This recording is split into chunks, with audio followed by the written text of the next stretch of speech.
Good evening दोस्तों, स्वागत है आप सभी का हमारे YouTube channel dynamic tuition classes में। और जैसा कि आप सभी को पता है, हम इस चैनल पर उन सभी 10th क्लास के बच्चों के लिए एक क्विक रिवीजन नोट्स की सीरीज चला रहे हैं जो 2024 और 25 का एग्जाम देने वाले हैं। और हमने इस सीरीज में एक चैप्टर चलाया था एसिड बेस एंड सॉल्ट, और इसी चैप्टर को आज हम कंटिन्यू करेंगे। हमने इस चैप्टर में एक क्लास करा दी थी, आज हमारा सेकंड लेक्चर होगा और हम कोशिश करेंगे कि इसी लेक्चर में सारे नोट्स कंप्लीट करा दें और अगली बार जो नेक्स्ट क्लास होगी उसमें एक ही क्लास में सारे इंपॉर्टेंट क्वेश्चन करा दें। ठीक है, तो आइए आगे चलते हैं। हमने इस चैप्टर में पढ़ लिया था एसिड्स क्या होते हैं, बेसिस क्या होते हैं, दोनों में डिफरेंस क्या होता है। आज हमारा अगला टॉपिक है, पहले है इंडिकेटर। क्या? इंडिकेटर। देखिए, जैसा कि आपको नाम से ही पता है, इंडिकेटर जो इंडिकेटर होता है एक किसी की डायरेक्शन को दिखाता है। तो इस चैप्टर में जो इंडिकेटर पढ़ेंगे वो पढ़ने वाले हैं किसके बारे में, जो एसिड और बेस को बताएगा क्या एसिड है, कौन सा सॉल्यूशन बेसिक है, कि हमारा सॉल्यूशन एसिडिक है या बेसिक है, इस चीज को बताएंगे इंडिकेटर। देखिए, जैसे कि इंडिकेटर के डिफाइन में लिखा हुआ है, these are the substances which change their color या smell, different type of substances। देखिए, ये वो substances होते हैं जो चेंज देयर कलर, जो चेंज कर देते हैं अपने कलर को या स्मेल को in different type of substances में। अगर हम उसे किसी और प्रकार के सब्सटेंस में मिलाते हैं तो अपने कलर क्या कर देते हैं, चेंज कर देते हैं, या उसकी स्मेल में क्या आ जाता है, चेंजेस आ जाते हैं। तो देखिए, हमने उसके बाद टाइप्स ऑफ इंडिकेटर लिखा है। क्या लिखा है? Types of indicator. इसमें हम ये देखेंगे कि किस सॉल्यूशन में क्या मिलाने से एसिडिक सॉल्यूशन होगा और कौन सा सॉल्यूशन बेसिक होगा। देखिए, जैसे हमारा इंडिकेटर है लिटमस। क्या है? लिटमस। लिटमस एक सॉल्यूशन होगा और पेपर भी होता है। तो अगर देखिए आपका कलर एसिडिक है, मतलब सॉल्यूशन एसिडिक है, अगर आपका एसिडिक सॉल्यूशन है तो वो जो कलर हो जाएगा लिटमस का कैसा होगा? रेड। अगर आपका सॉल्यूशन बेसिक है तो कलर होगा ब्लू। क्या होगा? ब्लू। जैसे कि मैंने आपको कल भी एक ट्रिक बताई थी, बार। क्या बताई थी? बार। जो हमारा ब्लू कलर रेड में चेंज हो जाता है तो सॉल्यूशन कैसा होगा? एसिडिक। क्या होगा? एसिडिक सॉल्यूशन होगा। अगर हमारा ब्लू कलर रेड में चेंज हो जाता है तो होगा एसिडिक। तो इस वजह से अगर एसिडिक सॉल्यूशन होगा तो लिटमस का कलर कैसा होगा? रेड। और बेसिक सॉल्यूशन होगा तो कलर कैसा होगा? ब्लू। उसके बाद हमारा सेकंड है फ्लावर्स ऑफ हाइड्रेंजिया प्लांट। जो हमारा हाइड्रेंजिया प्लांट है उसके जो फ्लावर्स होते हैं तो उसमें अगर सॉल्यूशन एसिडिक है तो उसका कलर कैसे होगा? ब्लू। और बेसिक है तो कैसा कलर होगा? पिंक। कैसा होगा? पिंक। ऐसे ही है टर्मेरिक। क्या है? टर्मेरिक, जिसको कहते हैं हल्दी। तो अगर एसिडिक सॉल्यूशन में हम उसे डालते हैं तो उसका कोई कलर चेंजेस नहीं आते, कोई भी चेंजेस में कलर में चेंज नहीं होगा। लेकिन अगर उसी को हम किस में डालते हैं? रेड में। किस में डालते हैं? सॉरी, बेसिक में। तो कैसे कलर हो जाएगा? रेड। कैसे कलर हो जाएगा? रेड। तो देखिए, अभी तक जो मैंने 3 इंडिकेटर्स बताए हैं ये हमारे हैं नेचुरल इंडिकेटर। कैसे हैं? नेचुरल। ठीक है। उसके बाद हमारे सिंथेटिक इंडिकेटर्स होंगे। कौन कौन से? फिनोल्फथलीन और मिथाइल ऑरेंज। ये हैं सिंथेटिक इंडिकेटर। जो फिनोल्फथलीन होता है एसिडिक सॉल्यूशन में होता है कलरलेस। क्या होता है? कलरलेस। और बेसिक में ये कैसा होगा? पिंक। कैसा होगा? पिंक होगा। सिमिलरली अगर मिथाइल ऑरेंज की बात करें तो ये एसिडिक सॉल्यूशन। देखिए, मिथाइल ऑरेंज जो होता है अगर हम मार्केट में लेने जाते हैं तो मार्केट में इसका कलर होता है ऑरेंज।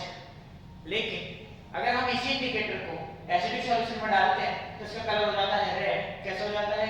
रेड। और इसी को अगर हम बेसिक में डालते हैं तो इसका कलर हो जाता है येलो। क्या हो जाता है? येलो। अगर हम नेक्स्ट इंडिकेटर्स की बात करें, दो है, एक है ऑनियन और एक है क्लोव ऑयल, जिसको कहते हैं लौंग। ठीक है। तो देखिए, ऑनियन का जैसी सुगंध होती है, एक कैरेक्टरिस्टिक स्मेल होगी एसिडिक सॉल्यूशन में, और बेसिक में इसकी कोई स्मेल नहीं आएगी। अगर मैं अगले की बात करूं क्लोव ऑयल की, तो इसकी जो एसिडिक सॉल्यूशन में स्मेल होगी रिटेंस रहेगी और तुम्हारा बेसिक सॉल्यूशन में स्मेल लॉस हो जाएगी, लॉस स्मेल। तो यही हमारे इंडिकेटर्स थे जो हमारे सिलेबस को ध्यान रखते हुए मैंने सारे करा दिए हैं। बाकी अभी नेक्स्ट करते हैं, आप नोट डाउन कर लीजिए या स्क्रीनशॉट ले लीजिए, मैं स्टार्ट कर देता हूं। नोट डाउन जरूर करना। आई थिंक नोट डाउन कर लिया होगा तुम सब लोगों ने। तो देखिए, आगे हम चलते हैं। आगे क्या है? आगे हमारा टॉपिक है केमिकल प्रॉपर्टीज ऑफ एसिड्स। हम पहले प्रॉपर्टीज पढ़ेंगे, chemical properties of acid, chemical properties of basis और दोनों की कॉम्बिनेशन। तो देखिए हम पहले पढ़ते हैं केमिकल प्रॉपर्टीज ऑफ एसिड्स। तो रिएक्शन ऑफ मेटल्स, पहली हेडिंग हमारी रिएक्शन ऑफ मेटल्स। क्या है? जब हमारा एसिड किसी मेटल से रिएक्ट करेगा, जब कोई भी हमारा एसिड किसी मेटल से रिएक्ट करेगा तो हमारा सॉल्ट और हाइड्रोजन गैस इवोल्यूट होगी। क्या देगा?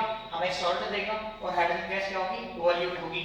जैसे मैंने लिया एसिड में HCl प्लस मेटल में ले लिया जिंक। क्या लिया? जिंक। तो इसने क्या हुआ? फिर बनाया हमारा ZnCl2 जो हमारा क्या है? सॉल्ट है, और हमें क्या देगा? हाइड्रोजन गैस इवोल्यूट करेगा। ठीक है, हमने ZnCl2 बना दिया और हाइड्रोजन गैस इवोल्यूट कर दी। तो यही हमारा, जब भी हमारा मेटल किसी एसिड से रिएक्ट करता है तो हमें सॉल्ट देता है और हाइड्रोजन गैस इवोल्यूट करता है। सिमिलरली जो टेस्ट फॉर हाइड्रोजन गैस, तो जो हाइड्रोजन गैस निकली है उसका टेस्ट क्या है?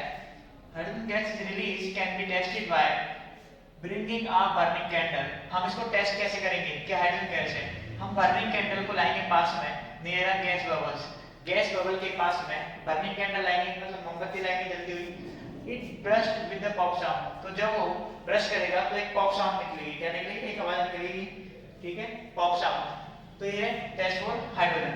उसके बाद जैसे हमारी पहले हेडिंग थी रिएक्शन विद ऑफ मेटल्स, अब रिएक्शन विद मेटल्स कार्बोनेट या reaction with metal hydrogen carbonate. Reaction with metal carbonate और reaction with metal hydrogen carbonate. ठीक है, तो देखिए एसिड प्लस मेटल कार्बोनेट, जब हमारा एसिड और मेटल कार्बोनेट रिएक्ट करेगा या मेटल हाइड्रोजन कार्बोनेट रिएक्ट करेगा तो हमें क्या देगा? सॉल्ट, CO2 और वाटर। क्या क्या मिलेगा? सॉल्ट, CO2 और वाटर। जैसे HCl है हमारा क्या है?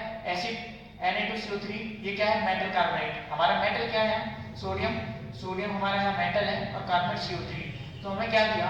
NaCl salt, CO2 gas, carbon dioxide और वाटर। सिमिलरली अगर मैं एग्जांपल की बात करूं मेटल हाइड्रोजन कार्बोनेट की, तो जब हमारा HCl और मेटल हाइड्रोजन कार्बोनेट लिया हमने NaHCO3 सोडियम बाइकार्बोनेट, जिसको मेटल हाइड्रोजन कार्बोनेट बोलेंगे, तो हमें क्या देगा? वही सेम सॉल्ट NaCl, CO2 और वाटर। ये भी यही देगा। तो याद रखना जब किसी एसिड को मेटल हाइड्रोजन कार्बोनेट या मेटल कार्बोनेट से रिएक्ट कराते हैं तो हमारी गैस निकलती है CO2, और अगर हम किसी एसिड को मेटल से रिएक्ट कराते हैं ओनली तो हमारी गैस निकलती है हाइड्रोजन। ठीक है, मतलब अगर किसी के कार्बन से रिएक्ट कराते हैं मेटल कार्बोनेट से तो CO2 निकलती है, और मेटल से कराते हैं तो हाइड्रोजन निकलती है। अब जो CO2 निकली इसका टेस्ट कैसे करेंगे? तो हम लेंगे लाइम वाटर, CO2 को लाइम वाटर के साथ क्या करेंगे? जो मिल्की होता है रिएक्शन कराएंगे तो हमें मिलेगा कैल्शियम कार्बोनेट और हाइड्रोजन गैस। उसके बाद अगर हम एक्सेस मात्रा में CO2 लेते हैं, अगर ज्यादा मात्रा में CO2 गैस पास कराते हैं तो जो मिल्कीनेस होती है वो डिसअपीयर हो जाएगी, जो उसकी मिल्कीनेस थी वो खत्म हो जाएगी। जैसे हमने क्या लिया?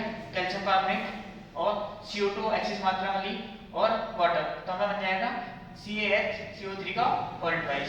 यही होता है। तो ये हमारी रिएक्शन थी, केमिकल प्रॉपर्टीज थी किसकी? एसिड्स की केमिकल प्रॉपर्टीज थी। अब हम पढ़ेंगे बेसिक की केमिकल प्रॉपर्टीज। नोट डाउन कीजिए या स्क्रीनशॉट ले लीजिए।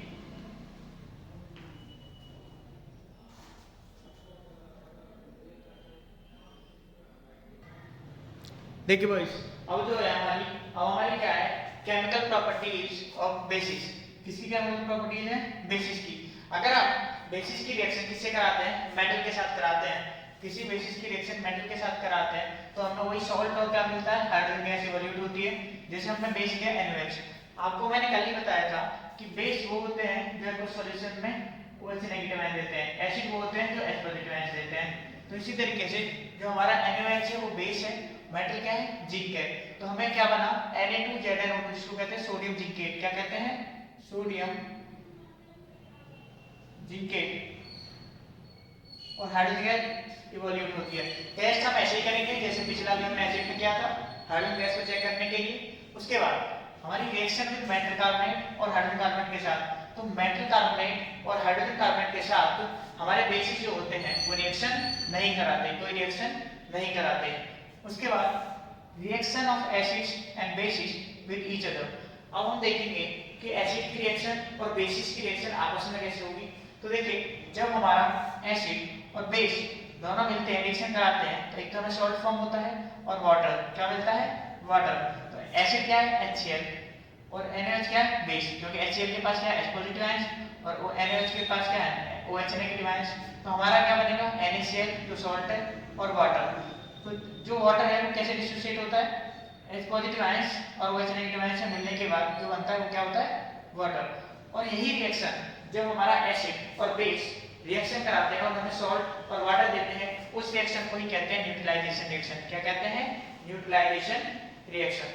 देखिए नोट डाउन कीजिए, फिर आगे चलते हैं। आगे टॉपिक देखते हैं आप क्या है।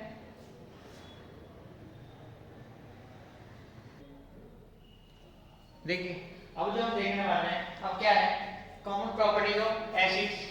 कुछ कॉमन प्रॉपर्टी है एसिड की, जैसे भाई HCl हमारे क्या है हाइड्रोक्लोरिक एसिड। क्या होता है HCl एक हाइड्रोक्लोरिक एसिड होता है। और जब हम HCl को क्या कराते हैं ब्रेक कराते हैं तो क्या होगा, एक मिनट लाइट कट डाउन हो गई है, लाइट कट डाउन हो गई है, एक मिनट वेट करना। आ गई लाइट, दोबारा चलते हैं। देखिए मैंने बताया था कि कुछ कॉमन प्रॉपर्टी है एसिड्स की। तो HCl हमारा क्या है एसिड होता है और जब HCl को डिसोसिएट कराते हैं तो वो किस में डिसोसिएट होता है H पॉजिटिव और Cl नेगेटिव में।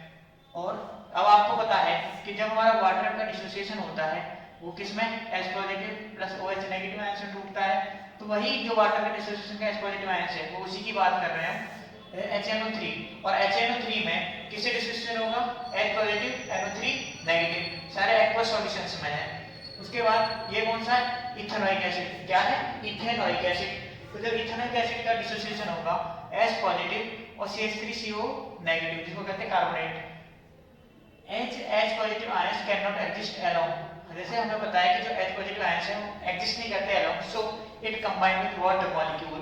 तो वो जब वाटर मॉलिक्यूल के साथ कंबाइन होते हैं तो जब H positive ions water molecule के साथ कंबाइन होंगे तो हमें देंगे हाइड्रोनियम आयन। क्या देंगे हाइड्रोनियम आयन जो होता है H3O पॉजिटिव। यही मैंने रिएक्शन यहाँ लिखी हुई है कि जब हमारा एसिड वाटर के साथ रिएक्ट करता है तो क्या होगा H3O पॉजिटिव आयन देगा और Cl नेगेटिव रिमूव हो जाएगा। उसके बाद हमारी चौथी रिएक्शन है reaction of acid with metal oxide. जब हमारे एसिड किससे रिएक्ट करें मेटल ऑक्साइड के साथ रिएक्ट करते हैं तब क्या होगा, तब हमारा देखिए मेटल ऑक्साइड और एसिड तो एक बनेगा सॉल्ट और एक बनेगा वाटर। मेटल क्या है हमने लिया कॉपर और ऑक्साइड, तो कॉपर ऑक्साइड हो गया मेटल ऑक्साइड। और एसिड क्या है HCl, तो हमारा जो सॉल्ट बनेगा वो बनेगा कॉपर क्लोराइड CuCl2 और वाटर। तो ये हमारी रिएक्शन है एसिड की विद मेटल के साथ। नोट डाउन कीजिए, फिर आगे चलते हैं। इसकी शॉट ले लीजिएगा। देखिए बच्चों अब जो हम पढ़ने वाले हैं अब हम पढ़ने वाले हैं pH। क्या pH वैल्यूज। तो जो pH होता है उसकी फुल फॉर्म होती है पोटेंज ऑफ हाइड्रोजन। जो जर्मन केमिस्ट ने दी थी pH की फुल फॉर्म होती है पोटेंज ऑफ हाइड्रोजन। तो देखिए इसमें हम मेजर करते हैं H positive ion concentration in solution. किसी सॉल्यूशन में H पॉजिटिव आयन की कंसंट्रेशन कितनी है उसको हम मेजर करते हैं किसमें pH से। pH इज डिफाइंड एज, तो pH को तो डिफाइन किया जाएगा a negative logarithm of H positive concentration या H3O पॉजिटिव कंसंट्रेशन। मतलब negative log of H3 positive ion concentration और हाइड्रोजन आयन कंसंट्रेशन की नेगेटिव लॉग। जैसे यहाँ दिखाऊं pH इक्वल टू माइनस का लॉग H पॉजिटिव और pH इक्वल टू माइनस का लॉग H3O पॉजिटिव, जो क्या होता है हाइड्रोनियम आयन। क्या होता है हाइड्रोनियम आयन। उसके बाद अगर आपकी pH किससे कम है, देखिए मैं आपको एक ग्राफ बना रहा हूँ। जैसे हमारे pH स्केल है, यहाँ है 7 नंबर जो न्यूट्रल है, इधर आया 6 5 4 3 2 और 1 ऐसे, और यहाँ पे चलेगा 8 9 10 11 12 13 और 14। तो देखिए जो भी ऐसे वैल्यू रहेगी 7 से ऊपर बेसिसिटी इंक्रीज होगी आपकी, मतलब जितने ज्यादा बेसिक होगा जितने इधर जाएगा इतनी ही एसिडिक होगा। क्या होगा एसिडिक सॉल्यूशन होगा। तो ये हमारा 7 पे होता है न्यूट्रल। 7 पे क्या होता है न्यूट्रल। 7 पे होता है न्यूट्रल, इधर आएगा तो एसिडिक कैरेक्टर बढ़ेगा, इधर जाएगा तो बेसिक कैरेक्टर बढ़ेगा। तो देखिए pH वैल्यू अगर 7 है तो सॉल्यूशन आपका न्यूट्रल है, pH की वैल्यू अगर लेस देन 7 है तो सॉल्यूशन आपका एसिडिक है, और pH की वैल्यू ग्रेटर देन 7 है तो सॉल्यूशन आपका बेसिक है। कैसे सॉल्यूशन है बेसिक है। देखिए आगे पॉइंट है ऑन डाइल्यूशन, अगर हम डाइल्यूशन कराते हैं, डाइल्यूशन मींस होता है एडिंग वाटर, ठीक है। अगर मैं डाइल्यूशन कराते हैं एन एसिड, किसका, एसिड का, तो पीएच की वैल्यू क्या होगी, इंक्रीज होगी, बढ़ेगी। अगर हम डाइल्यूशन करा रहे हैं किसी एसिड का तो पीएच की वैल्यू बढ़ेगी। अगर डाइल्यूशन करा रहे हैं किसी बेसिस का, पीएच की वैल्यू डिक्रीज होगी, क्या होगी, घटेगी। यहां तक समझ में आया। देखिए पीएच के लिए इंपॉर्टेंट है ये सारा। उसके बाद importance of pH in everyday life, हमारी एवरीडे की लाइफ में पीएच की क्या इंपॉर्टेंस है, हम इसको जानेंगे। देखिए हम अगर पानी वगैरह भी पीते हैं तो जो हमारा आरओ वगैरह का पानी होता है तो उसमें भी पीएच का मेजर करते हैं। देखिए our body work with a pH range 7 से लेकर 7.8। अगर हमारी बॉडी की पीएच 7 से 7.8 के बीच में है तो हमारा वर्क बॉडी अच्छे वर्क करती है। अब एक चीज बताइए, 7 से 7.8 के बीच में, इसका मतलब कैसी है, बेसिक होगा, क्या होगा, बेसिक। उसके बाद अगर हमारी पीएच वैल्यू 5.6 से कम है, और जब 5.6 से कम होगी तो उसी रेंज में होती है एसिड रेंज, क्या होती है, एसिड रेंज। और एसिड रेंज का जो मेन रीजन होता है वो तो सल्फर डाइऑक्साइड और सल्फर ट्राइऑक्साइड, ठीक है। उसके बाद plants requires a specific pH range for their healthy growth, तो प्लांट को अपनी हेल्दी ग्रोथ के लिए क्या है, एक स्पेसिफिक पीएच रेंज चाहिए होती है प्लांट्स को। उसके बाद tooth decay start when pH value less than 5.5। देखिए हमारे जो टूथ है वो डिके होने स्टार्ट कर देते हैं अगर हमारी पीएच वैल्यू 5.5 से कम है, मतलब मोर एसिडिक है, तो इसलिए हमारा टूथ यहाँ पे डिके। तो याद रखना जब भी हम कॉलगेट वगैरह यूज करते हैं जो भी, तो कैसा होता है, बेसिक होता है, नेचर में कैसा होता है, बेसिक होता है। इसी वजह से जो हमारे पीएच वैल्यू को डिक्रीज नहीं होने देगा। नोट डाउन कीजिए, आगे चलते हैं।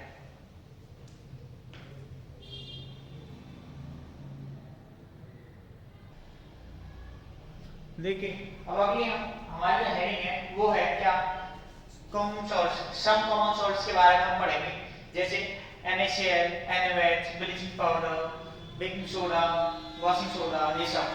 तो हम पहले पढ़ रहे हैं कॉमन सॉल्ट में NaCl, जिसको कहते हैं क्या, सोडियम क्लोराइड। क्या कहते हैं, सोडियम क्लोराइड। क्या कहते हैं, सोडियम क्लोराइड कहते हैं। तो देखिए इसकी हम पहले पढ़ेंगे प्रिपरेशन। प्रिपरेशन क्या है, जब हमारा NaOH, जिसको कहते हैं सोडियम हाइड्रोक्साइड, और HCl, जब हमारा NaOH और HCl मिलता है तो हमें देता है NaCl। हमें क्या देता है, NaCl और वाटर। क्या देगा, NaCl और वाटर देगा, ठीक है। उसके बाद properties, NaCl plus water gives NaOH और Cl2। जो हमारा NaCl है, क्या, NaCl और जो वाटर हमारा मिलता है, NaCl क्या है, सॉल्ट, ये क्या है, वाटर, तो हमें देगा NaOH जो क्या है, बेस। क्या है, बेस है। उसके बाद क्लोरीन और वाटर। अब देखिए हाइड्रोजन गैस, सॉरी। अब क्या होगा, हम कॉमन सॉल्ट के कुछ यूजेस हैं जो हमारा क्या है, NaCl, हम यूज करते हैं इसे एज ए डेली फूड। किसमें, हम डेली फूड में यूज करते हैं, यूज एज ए प्रिजर्वेटिव्स। और किसकी तरह यूज करते हैं, एक प्रिजर्वेटिव्स की तरह यूज करते हैं। अब प्रिजर्वेटिव्स क्या है, चीजों को खराब होने से बचाता है। जैसे आपने देखा होगा अचार वगैरह में हम NaCl डालते हैं, जो पिकल्स होते हैं उसमें। उसके बाद use in manufacture of metals, metals को बनाने में, या जो तुम्हारी गैस है chlorine in molten state by electrolysis. अगर हम इलेक्ट्रोलाइसिस करा दें तो उसको मोल्टन फॉर्म में लाने में हम किसका यूज करते हैं, NaCl का। उसके बाद सोडियम हाइड्रोक्साइड, जिसको कहते हैं NaOH। जो NaOH है ये भी हमारा सॉल्ट है। इसकी प्रिपरेशन हमने अगर देखा जाए, इसकी प्रॉपर्टी और इसकी प्रिपरेशन सेम है। तो जब NaCl और वाटर रिएक्शन करते हैं तो हमें बनता है NaOH, Cl2 और हाइड्रोजन गैस। इसी प्रोसेस को कहते हैं क्लोर एल्कली प्रोसेस। क्या कहते हैं, chlor alkali process. This process is chlor alkali process. अब हम सोडियम हाइड्रोक्साइड का यूज कहां करते हैं, मेकिंग पेपर, पेपर बनाने में, सोप, साबुन, डिटर्जेंट, सर्फ बनाने में, फॉर डिग्रीसिंग मेटल्स, किसी भी मेटल पे अगर ग्रीस हो रही है उसको डिग्रीस करने के लिए। क्लोरीन गैस यूज है जब इन वाटर, क्लोरीन गैस का use treatment, manufacture of PVC, pesticide etcetera. हम यूज करते हैं वाटर ट्रीटमेंट में, पीवीसी के मैन्युफैक्चरिंग में, पेस्टिसाइड्स में, ठीक है।